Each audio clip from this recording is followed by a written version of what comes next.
akan diberi kemudahan, kelancaran. Silakan salah satu memimpin doa. Terima kasih berat. Kita berdoa. Doa dimulai.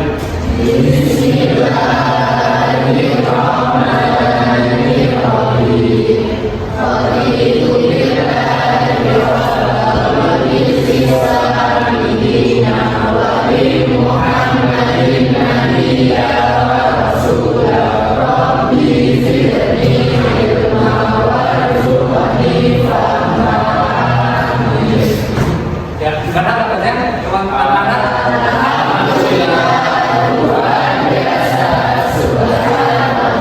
Nah, mungkin kalian masih bertanya-tanya ya, siapa saya di sini, kemudian siapa itu di belakang, kemudian ngapain di sini. Nah, agar kalian tidak bertanya-tanya, pada kesempatan kali ini izinkan saya untuk memperkenalkan diri. Nah, perkenalkan, nama saya Muhammad Afan Adam. Nah, kalian bisa panggil saya Pak Afan. Kemudian yang di belakang sana kalian sudah kenal atau belum? Kayak udah masuk sini ya? Belum. Belum. Oh belum. Dan di belakang sana itu namanya Bu Biji Mega Saputri. Anak-anak bisa panggil Bu Mega. Karena Bu Biji tidak ada di sini. Jadi yang di belakang itu Bu Mega. Kemudian alamat rumah saya Temanggung. Berarti yang rumahnya Temanggung. Nggak ada ya? Ada yang punya saudara Temanggung? Banyak juga ada yang punya saudara Temanggung. Pernah main ke Temanggung? Kedu kemana Kedu? Temanggung itu banyak mainnya ya. Terutama kalau melihat matahari terbit. Matahari terbit itu sunrise atau sunset? Namanya ya, ada di Poso, kemudian di Kledung, kemudian di daerah itu Janjiroto, kemudian alamat sudah, kemudian yang selanjutnya, nah saya adalah mahasiswa pendidikan profesi guru di Universitas Tidar. Jadi saya dan Bu Mega ini sedang mendalami beasiswa perkuliahan dan nantinya itu kami dipersiapkan untuk menjadi calon. Nah, pada kesempatan kali ini saya izin memohon kepada kalian agar pembelajaran kita di video tidak keberatan ya. Jadi pembelajaran yang akan kita laksanakan nantinya akan dilaporkan ke Guru Pamong dan juga akan dinilai oleh kementerian. Jadi saya harap nanti kalian bisa berikan lagu selanjutnya saja ya. Mungkin itu saja perkenalan singkat dari saya. Adakah yang ingin ditanyakan? Belum? Karena saya sudah memperkenalkan diri, kemudian saya ingin tahu nama-nama kalian. Nah, nanti saya bacakan nama panjangnya kalian, kemudian kalian menyebutkan nama panggilannya siapa gitu ya. Adila Saputri. Panggilannya Adila. Kemudian Agis Emir Azizi. Panggilannya Emir atau Azizi? Emir ya. Kemudian Aisyah Jasinda Nararia. Panggilannya Cici. Aninda Nursafika Sintia Salivia.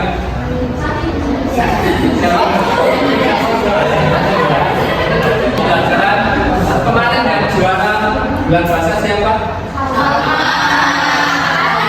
Juara apa? Menulis cerpen atau juara apa? Ada baca apa? Bentuknya apa cerpennya?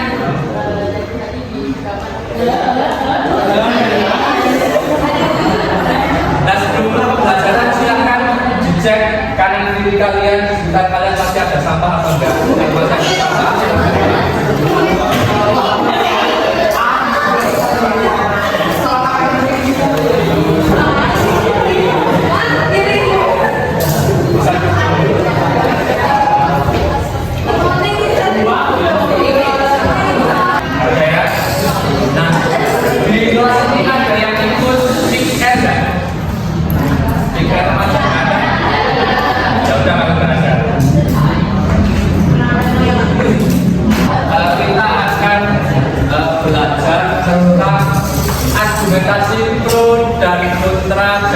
diskusi materi teks recon.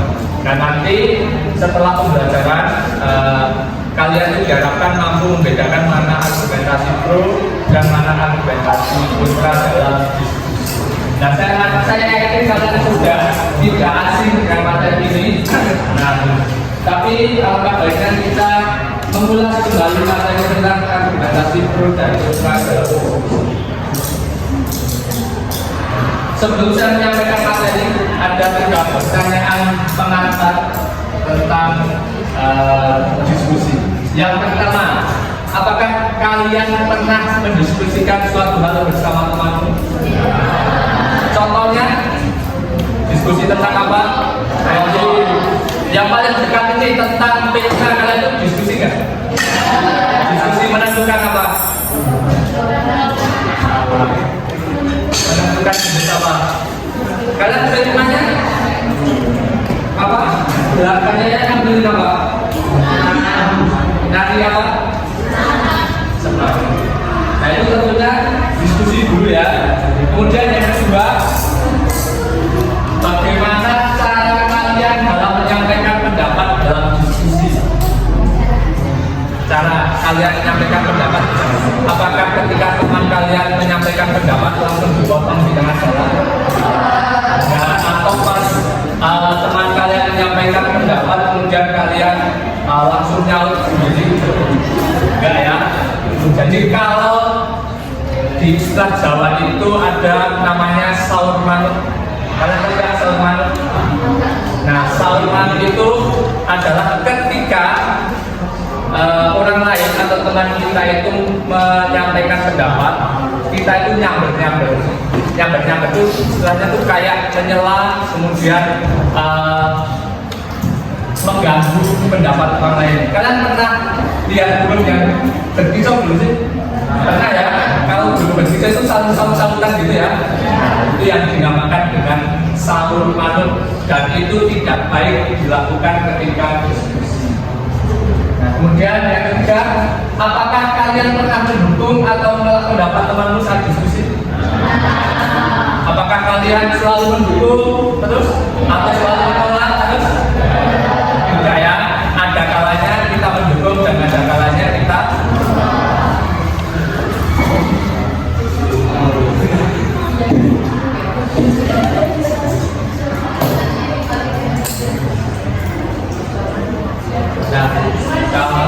materi. Apa itu diskusi? Ada yang tahu diskusi?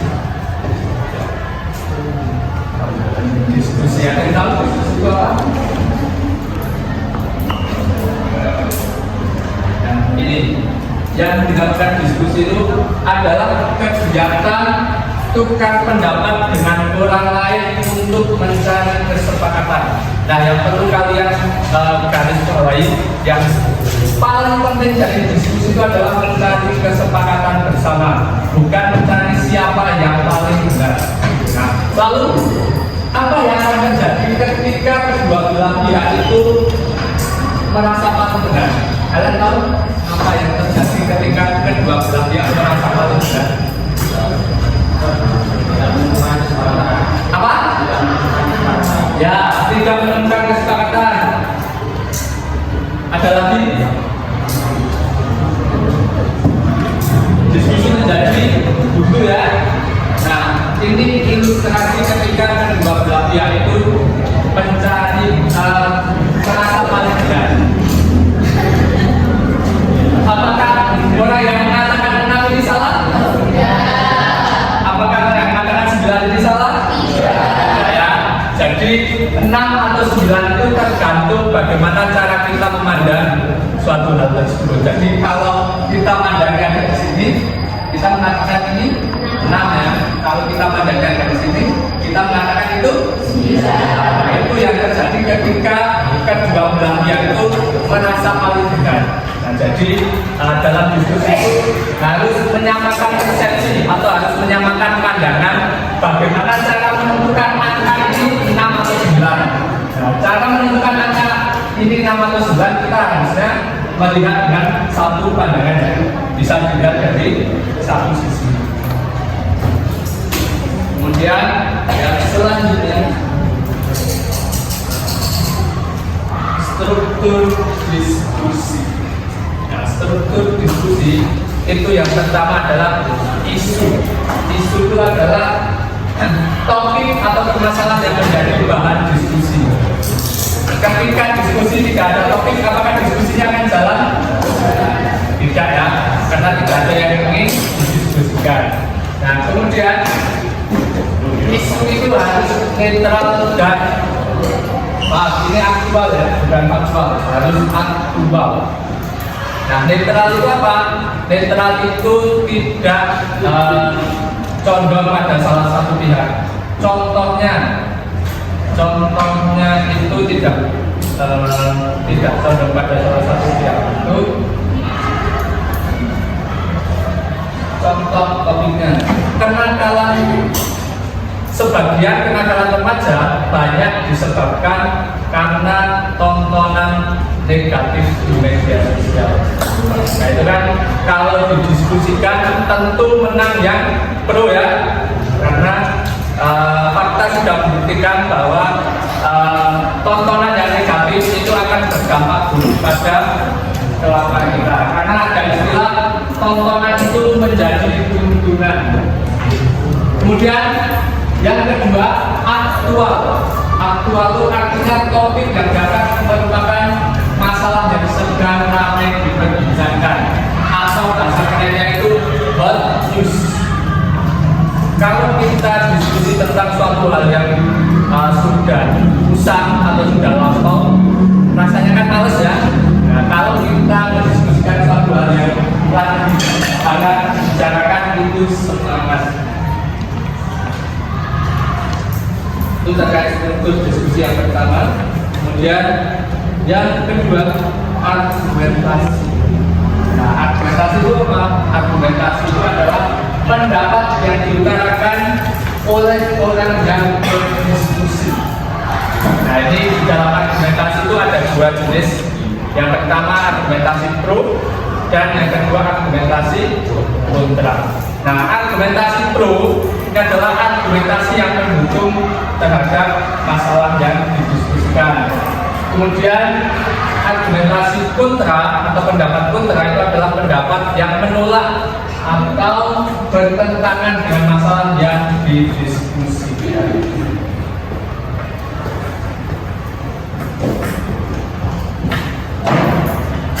Nah, tentunya seni dalam diskusi itu harus ada pro dan kontra. Karena kalau pro semua, diskusinya mungkin tidak akan berjalan menarik ya. Begitupun kalau kontra semua nanti diskusinya akan menjadi seni dari diskusi itu harus ada yang pro dan kontra.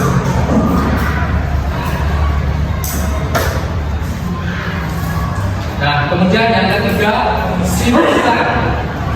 Jadi simpulan itu adalah hasil rangkuman argumen yang telah disampaikan berupa rekapitulasi hasil, rekomendasi atau solusi dari permasalahan yang dibahas.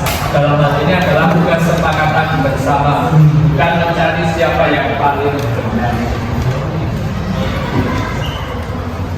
Terkait dengan struktur diskusi, ada yang ingin ditanyakan? Belum? Kita lanjut.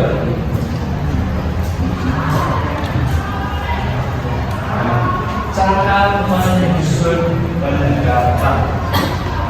Ada dua cara setidaknya yang bisa kalian gunakan untuk menyusun pendapat agar pendapat kalian itu meyakinkan dan mampu istilahnya itu mempengaruhi orang lain. Nah, apa itu? Bagaimana caranya? Yang pertama itu logis atau masuk akal. Logis atau masuk akal artinya pendapat yang kita sampaikan itu bisa diterima oleh akal sehat. Contohnya, itu salah satu penyebab dari kenakalan remaja adalah sering melihat konten media sosial yang tidak baik. Ini menjadi prihatin kita bersama ya, karena di dalam konten media sosial itu banyak konten-konten negatif yang sering malah dibarengi oleh anak-anak pelajar, dan ini sangat berbahaya karena secara tidak langsung bisa mempengaruhi perilaku kalian. Kemudian yang kedua, disertai data dan fakta. Nah, tujuannya apa? Ketika kita berpendapat disertai data dan fakta, tujuannya agar pendapat yang kita omongkan itu tidak hanya omong kosong saja, bisa dipertanggungjawabkan. Kalau di situ contohnya, menurut data KPAI 2022, 60% kenakalan remaja disebabkan oleh kebiasaan menonton konten negatif di media sosial. Nah, ini menunjukkan bagaimana dahsyatnya konten negatif terhadap perilaku buruk para remaja. Sampai di sini ada yang ditanyakan? Ada yang didiskusikan? Belum? Paham semua? Kalau pendapat pro itu pendapatnya apa? Mendukung. Kalau pendapat kontra? Pendapat yang menolak. Kalau diskusi itu yang dicari apa? Bersama. Bukan mencari yang apa?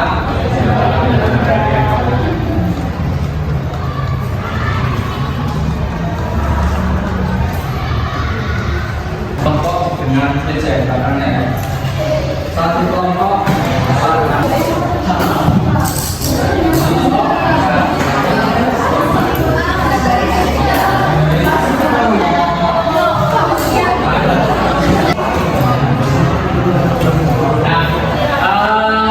saya acak ya.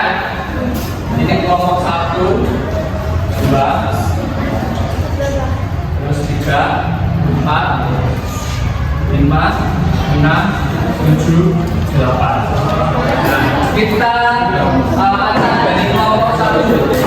Kelompok 1 apakah mendapatkan pro atau kontra? Dan kita acak ya.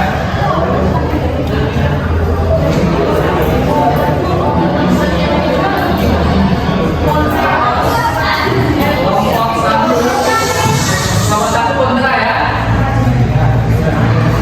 Kita lanjut kelompok 2.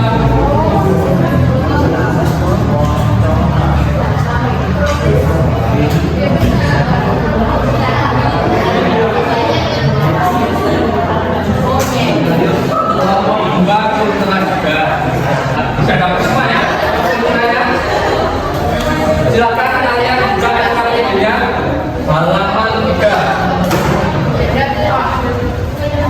Nah, untuk nomor 1, tuliskan pendapat pro atau kontra tentang penggunaan media sosial untuk pelajar sesuai dengan bacaan di atas. Nah, kalian kan tadi sudah dapat pro kontranya ya. Nah, untuk yang pro, silakan kalian tuliskan dampak positif dari media sosial yang pro. Kemudian yang kontra, kalian menuliskan dampak negatif dari media sosial. Kemudian nomor 2, 3, dan 4 ini adalah pertanyaan terbuka, artinya dijawab sesuai dengan diskusi kelompok kalian. Sampai di sini ada yang ditanyakan? Paham? Paham ya? Silakan dikerjakan.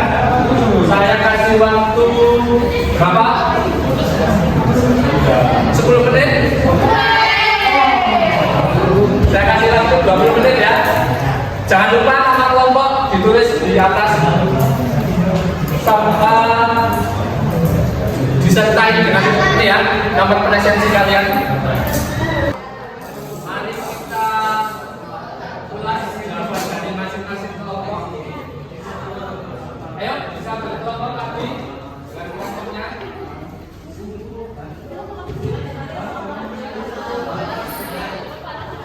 Nomor 1, tuliskan pendapat pro atau kontra tentang penggunaan media sosial untuk pelajar sesuai dengan bacaan di atas. Siapakah yang akan mewakili kelompok pro? Siapa? Ada yang berani mewakili kelompok pro?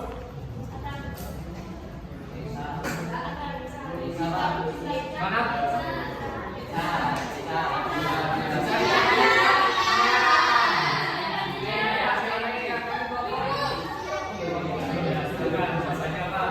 Dengarkan ya.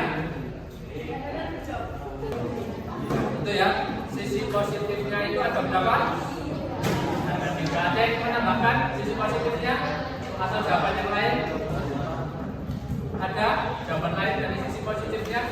dan yang sudah disampaikan oleh Cia? Tidak ada. Nah, kalau tidak ada, sekarang yang bagian kontranya atau sisi negatifnya, siapakah yang mewakili? Dari kelompok kontra? Siapa? Kelompok kontra? Kelompok siapa? Ada yang berani? Mau mencoba? Kelompok satu silakan.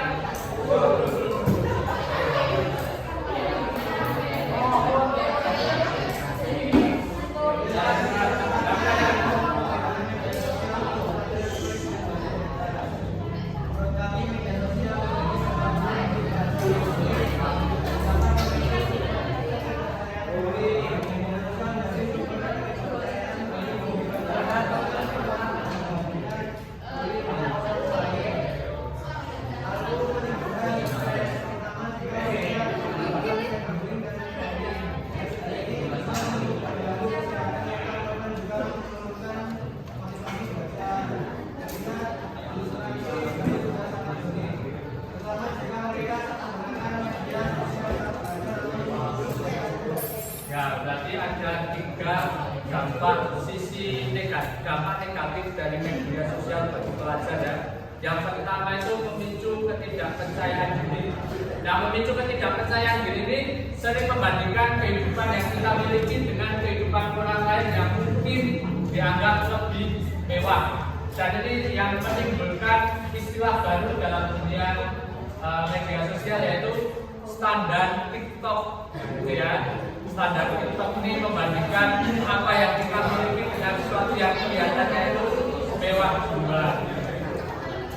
Kemudian kalau kalian lihat di nomor 2 yang dampak negatif itu ada cyberbullying. Kalian tahu nggak cyberbullying itu apa? Apa? Ya, pembulian di media sosial bentuknya berupa apa? Bentuknya itu bisa berupa ini dokumen atau komentar yang tidak kemudian kalau trolling, kalian tahu nggak trolling itu apa? Trolling itu ngejek, nge-troll.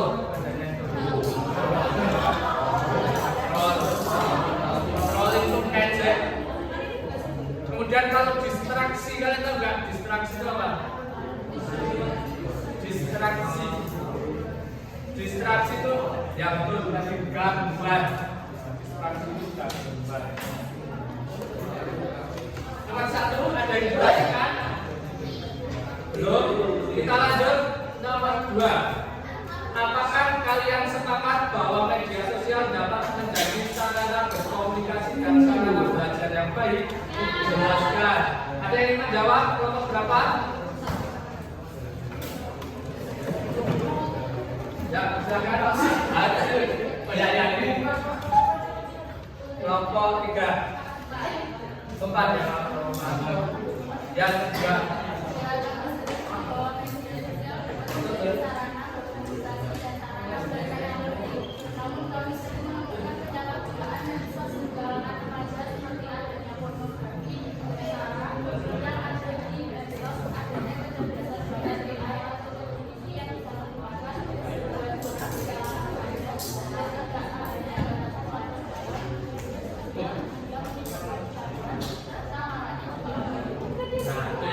Jadi menurut kelompok 2 itu bisa meningkatkan sarana berkomunikasi dan sarana belajar, tetapi ada sisi negatifnya ya. Sisi negatifnya itu yang pertama yaitu penyalahgunaan medsos di kalangan remaja untuk mengakses konten-konten negatif. Kemudian yang kedua, penggunaan AI. AI itu apa?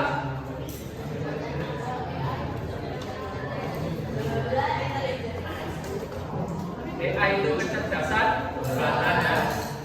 Kemudian penggunaan AI yang disalahgunakan, dan yang ketiga yang sering yang marak terjadi itu adalah judul atau bahasa kerennya itu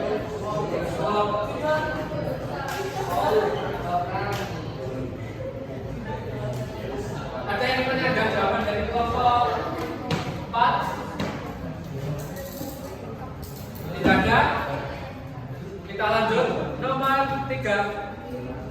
bagaimana cara menggunakan media sosial yang bijak?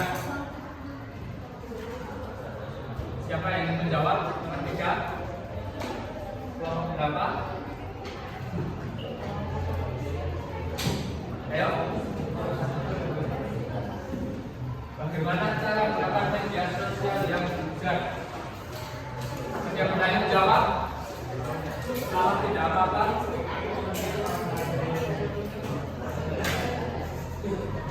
Ayo, siapa? Penanya menjawab.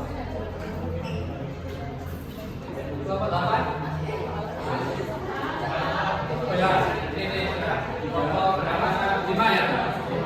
6. Cara menggunakan media sosial yang bijak adalah 1, 2, 3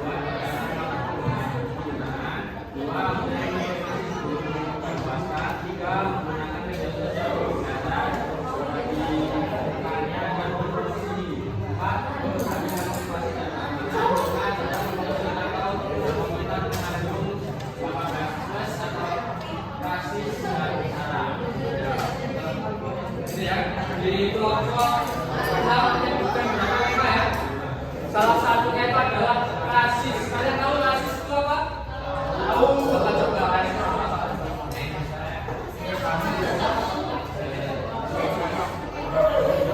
Nah, rasis itu mengejek ras tertentu.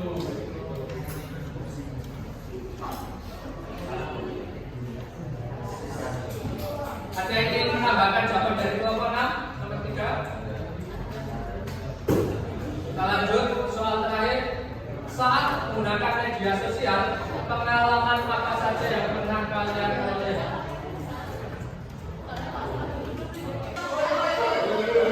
Sekian pembelajaran kita pada pagi hari ini.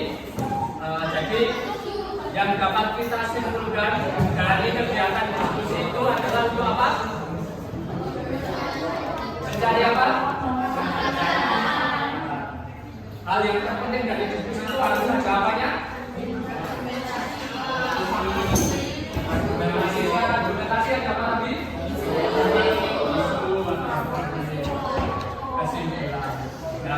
Nah, karena waktu kita sudah habis, saya cukupkan pembelajaran kita pada pagi hari ini. Kurang lebihnya dari saya mohon maaf. Sampai jumpa pada pertemuan selanjutnya. Tetapi sebelum keluar, saya ingin meminta keregaan hati dari teman-teman kita untuk bersama dulu ya. Baik, saya ingin dulu. Wassalamualaikum.